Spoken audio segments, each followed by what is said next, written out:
Hi and welcome to this video tutorial on gears. On a mechanical aptitude test, it's not uncommon to find a couple of questions relating to gears. Gears are a system of interlocking wheels that can produce massive amounts of mechanical advantage. How much mechanical advantage depends on the gear ratio, or the relation in size between the gears. But before we get too far, let's go ahead and take a look at something simple first. This is a standard gear question. If A spins right, B spins left, and C spins right, which way will D spin? There is a very easy trick to determine the answer here. If the number of gears is odd, it spins the same way as the first, A. If the number of gears is even, the final gear will spin the opposite way of the first. Make sense? Problems like these are simple when you know the shortcut. Closely examine the accompanying image. If gear A runs to the right, which direction will gear D turn? Now let's see a more complicated version of the same thing. Using the same image as the previous question, if gear D has twice the diameter of C, what is the mechanical advantage of D? How many revolutions will C make for every revolution of D? There are two questions related to this image, so let's take them one at a time. First, mechanical advantage.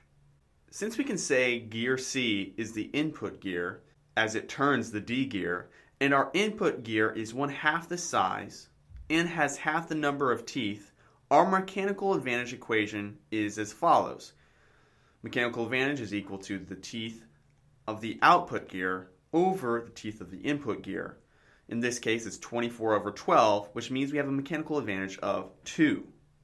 Now let's examine the gear ratio and find how that impacts how much turning these gears will do. Gear ratio is similar. Since we know that D has twice as many teeth as C, the ratio of driving gear to the driven gear is 1:2, meaning that for every rotation of C, D only revolves 1/2 times. Make sense? Now for a couple of fun ones to try by yourself.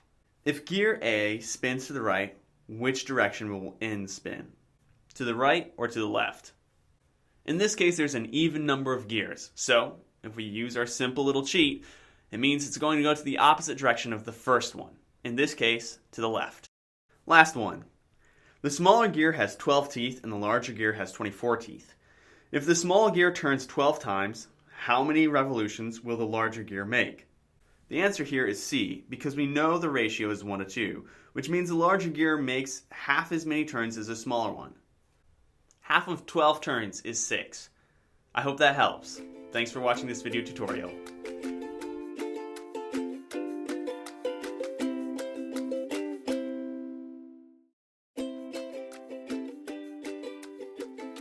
Hi and welcome to this video tutorial on horsepower. Knowing a little bit about horsepower can be incredibly helpful in a mechanical comprehension exam. There are multiple ways of defining 1 horsepower, all of which are rates. The most commonly used terms are electrical and mechanical horsepower. First, electrical horsepower refers to an amount of joules created per second. Instead of saying joules per second, however, we can simply say watt or watts. 1 electrical horsepower is 746 watts, or joules expended per second. For mechanical horsepower, we're talking about how much force it will take to move 1 pound, 1 foot over a period of 1 second. It is often agreed that 1 mechanical horsepower can do 500 foot-pounds per second of work, or 33,000 foot-pounds per minute. With that knowledge in mind, let's go ahead and try a couple of practice problems. First, something really easy. The power needed to move 550 pounds 1 foot over a period of 1 second is commonly referred to as what? A joule, B, a watt, C, a torque, or D, a horsepower? Obviously, the answer in this case is D, 1 horsepower. Now let's take a look at something a little bit more realistic, closer to something you'll see on the test. Jack needs to pull a truck for 1 minute. The truck weighs 115.5 tons. What's the minimum number of horsepower necessary to accomplish this? A, 3 horsepower, B, 7 horsepower, C, 21 horsepower, or D, 420 horsepower? The answer is B, 7. Here's how we got the answer. First, we multiply the number of tons by 2,000 pounds. This will give us the weight of the truck in pounds. Once we have that, we divide by 1 horsepower, or rather the work that can be accomplished by 1 horsepower, which is 33,000 foot-pounds per minute. So, having done that, we have 7. An elevator motor requires 5,968 watts to move the elevator. What is the horsepower of the electric motor operating the elevator? A, 7, B, 8, C, 13, or D, 746? To find our answer, all we have to do is divide the number of watts produced by the motor by the number of watts that we know a horsepower can produce, 746. That leaves us with the answer 8, B. I hope that helps. Thanks for watching this video tutorial.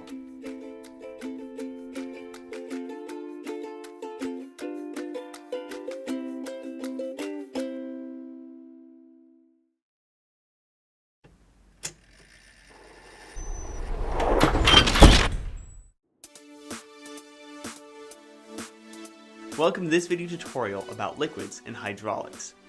Mechanical comprehension exams often require you to have a basic knowledge of liquids and how they're harnessed in order to produce mechanical systems like hydraulics. There are some basic rules of physics that you need to know, although these are simplified because tests don't usually require you to know the minute details. First, liquids are incompressible. Second, liquids always conform to their containers. Third, an enclosed liquid, when pressure is applied, equally distributes that pressure. Another thing to know is the equation for pressure.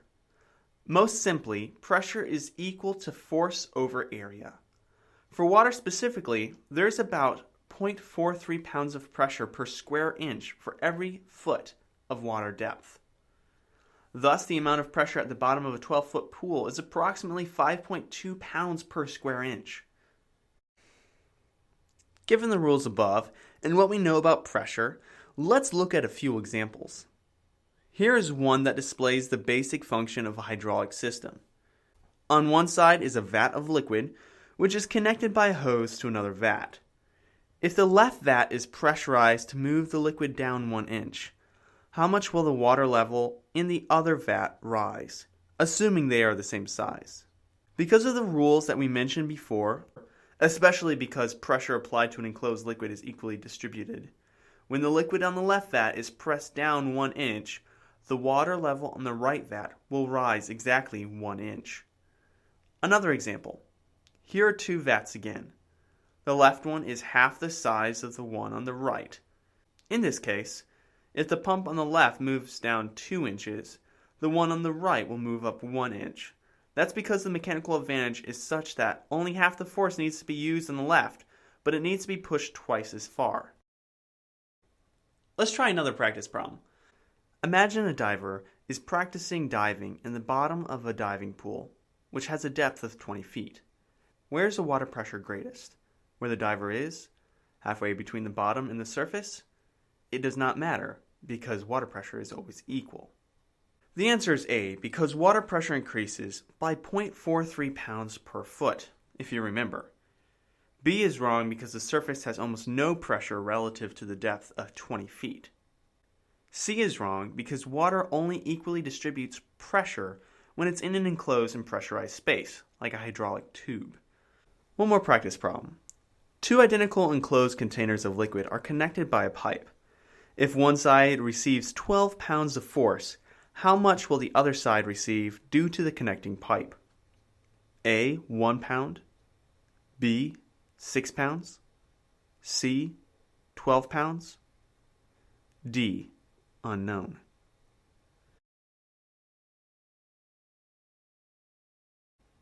The answer is C, because the containers are equal in size and are pressurized, so therefore they will distribute weight equally. I hope that helps. Thanks for watching this video tutorial.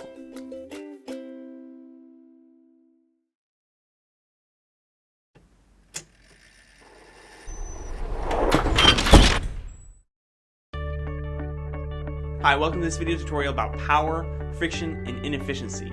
We know that whenever we work, forces act against us. For example, when I try to push a box across the floor, There's this thing called friction that makes it more difficult than simply pushing the weight of the box, because I'm pushing the weight of the box and the resistance of friction. And when the weight of the box increases, so can friction. This means I'm not as efficient as I could be. The same is true for engines and other things. That's why we add oil and lubricants to make the friction decrease and our efficiency increase.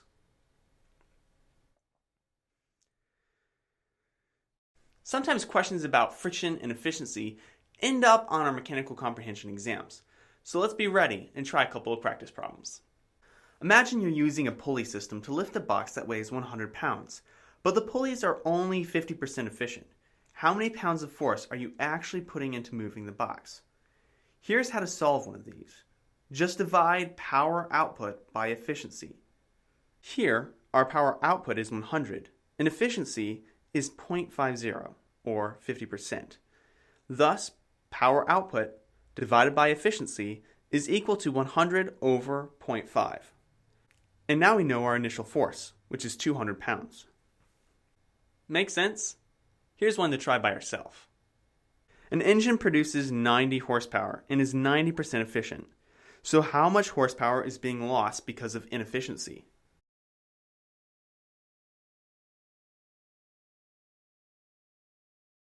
Remember, the output is placed over the efficiency. 90 horsepower over 0.9 in this case. That's equal to 100 horsepower. And that is what the engine would be on total efficiency. But the question is asking how much is being lost due to inefficiency. So we subtract 90 horsepower output from the 100 horsepower, which would be the 100% efficiency. And we end up with 10 horsepower. 10 horsepower is being lost due to inefficiency. I hope that helps. Thanks for watching this video tutorial.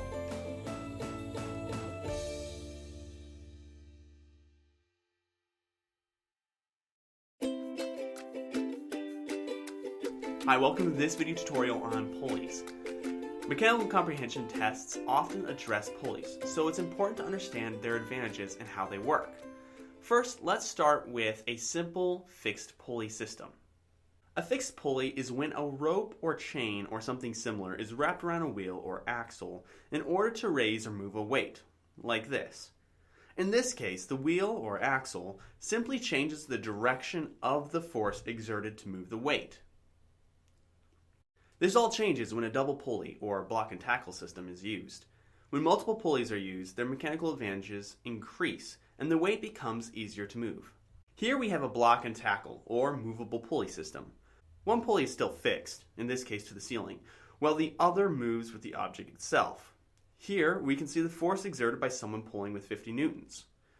That force goes around the pulley and acts on the weight, but then it goes around the second pulley, once again acting upon the weight. That original 50 newtons of force acts towards raising the weight every time it circles the pulley. This provides a significant advantage, as you can see here, since the person pulling can raise 100 newton weight with only 50 newtons of force. Of course, in these examples, and likely many of the problems you will see, friction is neglected. This all means that a four-legged pulley system is equal to 4 times the original force exerted to move the weight. The mechanical advantage of a four-legged pulley system is equal to 4 times the original force exerted to lift the weight. The equation to find out how many times the rope should wrap between the fixed block pulley and the movable pulley is the same equation used to find the mechanical advantage. Here, MA equals mechanical advantage. W equals weight. T is equal to tension or the force used to pull. And N equals the number of legs, or times the rope travels between the two pulleys. Let's try an example problem. The man on the right is trying to lift this large package. The package weighs 200 pounds. How much force does the man have to exert in order to move the package upward? I'll give you a moment to try to figure out by yourself.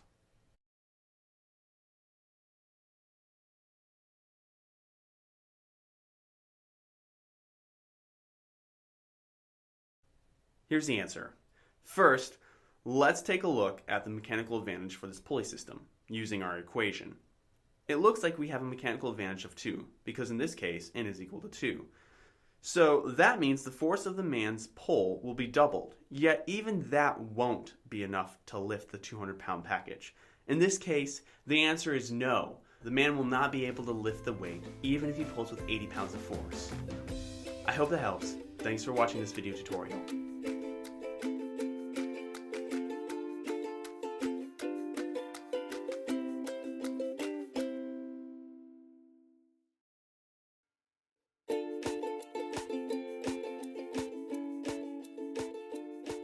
Hi, welcome to this video tutorial about levers. Levers are the most commonplace of all the simple machines. From shovels and knives to wheelbarrows and baseball bats, levers are everywhere we look. There are several components that every lever has, so let's go over and review those.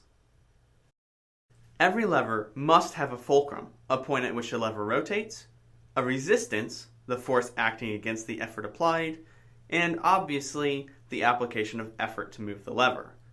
There are three classes of levers. They are differentiated by the positioning of the fulcrum, resistance, and application of effort. In a first-class lever, the fulcrum is between the effort and the resistance. A seesaw is a good example of a first-class lever.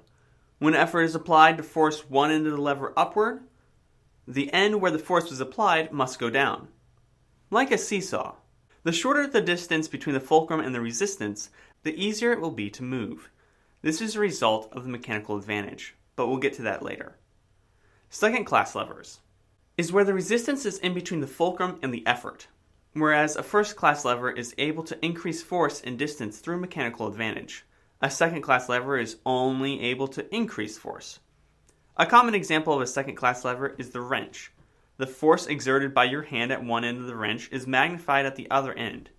Basically, with a second-class lever, you are producing greater force at the other end.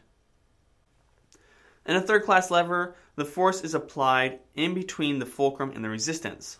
A baseball bat is a classic example of the third-class lever. The end of the bat where the ball is struck is the resistance. By exerting the effort at the base of the bat, close to the fulcrum, you are able to make the end of the bat fly quickly through the air. Now that we've defined all three classes of levers, I'm going to show you a series of images. Now I want you to identify each one of these images as a certain type of lever. Let's get started with this first image. What is it? First, second, or third class lever? That's right, second class lever. Because the resistance is in between the fulcrum and the effort. Here's another image to identify.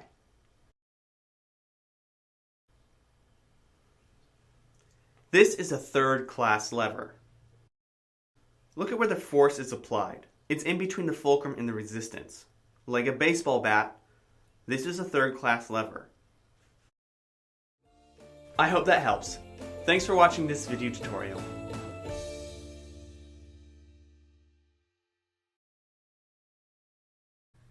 Hi, welcome to this video tutorial on work. In science, we say a force accomplishes work when there is a displacement at the point of application of that force in the direction of that force. Now, if none of that made sense to you, don't worry, I'm going to explain. The unit of measurement of work is the joule, which is the force expended in newtons times the distance traveled in meters. So, for example, imagine there is a box in the ground. You go to lift it 1 meter off the ground. If you cannot get it off the floor, you have not achieved work. If, however, you do lift it 1 meter and expend 20 newtons of energy doing so, you have achieved 20 joules of work, because you lifted the box 1 meter using 20 newtons, and 20 newtons times 1 meter is 20 joules. Make sense? Let's try some other examples. If a rock climber expends 660 newtons up a 30-meter cliff, how much work did he exert? The answer is D, 19,800 joules, because we multiply 660 newtons by 30 meters. Let's try another one. A child uses 3.5 newtons to throw a ball into the air about 2.3 meters. How much work has she achieved?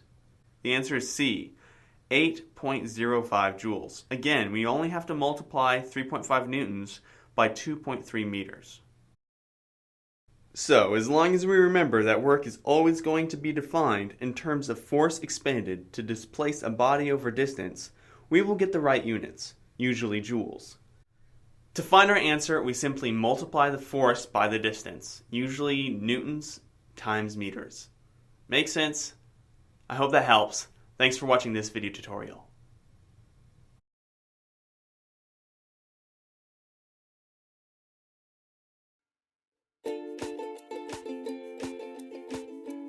Hi, welcome to this video tutorial about wedges. Now, wedges are one of the most common simple machines, as they don't have any moving parts but provide a large mechanical advantage. As you are aware, the shape of a wedge is just a triangle, usually isosceles, so that the length of two sides are equal, like the example shown here. Sometimes objects called inclined planes are also used to the same effect. Thankfully, finding the mechanical advantage of these two objects is relatively easy. Take, for example, this wedge. It has a length of 10 units and a width of 4 units. The equation for finding mechanical advantage is MA is equal to L over W, where L is equal to length and W is equal to width. So in this case, we divide 10 by 4, which equals 2.5. The mechanical advantage is 2.5. Let's try another. In this example, we have a wedge that has a length of 21 units and a width of 3. What's the mechanical advantage of this wedge? Well, as you can see, it's just going to be 7 because we divide the length, 21, by the width, which is only 3. Make sense? Try a couple on your own. A wedge is 14 inches in length and the mechanical advantage is 7. What is the width of the tool? We already know that the mechanical advantage is 7, and we know that the length is 14. We're dividing 14 by something to get 7. The answer is 2. Now, if you're concerned about inclined planes, don't be. Like I said, they work almost exactly the same as a wedge. The mechanical advantage is similarly calculated as well. So here's an example. The length is 15 and the height is 5. The mechanical advantage is 3. 15 divided by 5 is 3. Let's try one more practice problem. A truck ramp is used for its mechanical advantage. If it's 18 meters long and 3 meters high, what is the mechanical advantage of this inclined plane? The answer is 6. 18 divided by 3 is 6. I hope that helps. Thanks for watching this video tutorial.